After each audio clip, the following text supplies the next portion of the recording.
Painting of Madonna and child. Madonna और child की painting. This painting is an example of the paintings which were made in the period when Europeans were in contact with the court of Akbar। ये painting उस समय की बनी हुई है जब यूरोपियन लोग अकबर के दरबार के संपर्क में थे। These paintings depicts the increasing preference for naturalism which was adopted to complement the growing diversity in medieval India। इन चित्रों में प्राकृतिकवाद यानी कि नेचुरलिज्म की बढ़ती रुचि दिखाई देती है जिसे मध्यकालीन भारत की बढ़ती विविधता के अनुसार अपनाया गया है।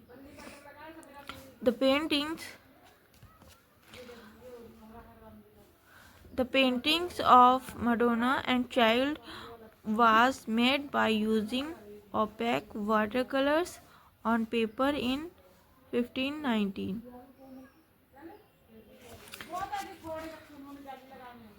मैडोना और चाइल्ड की ये पेंटिंग 1590 में कागज पर अपारदर्शी जल रंगों से बनाई गई थी।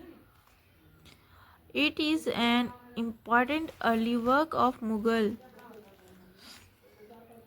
ये मुगल चित्रकला शैली की एक महत्वपूर्ण प्रारंभिक कृति है। Here, Madonna is an extraordinary theme as it bring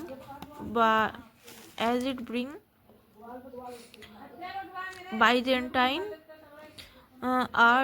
arts of Eastern Rome and European classical art and its revival to Mughal attires।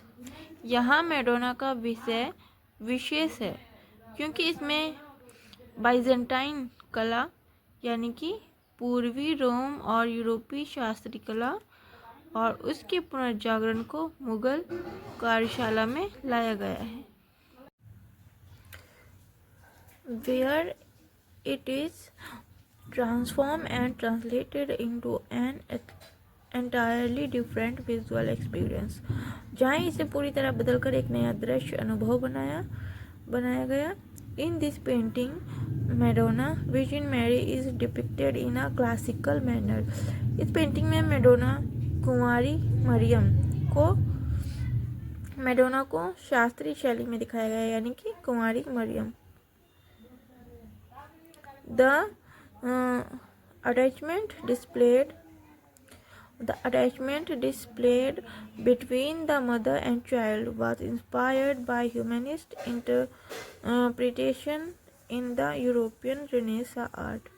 माँ और बच्चे के बीच दिखाया गया प्रेम यूरोपीय पुनर्जागरण कला की मानवतावादी सोच से प्रेरित है। The psychology of child and certain detail like fan and jewelry completely represented Indian surroundings। बच्चे की शारीरिक बनावट और पंखा व आभूषण जैसे विवरण पूरी तरह भारतीय वातावरण को दर्शाते हैं।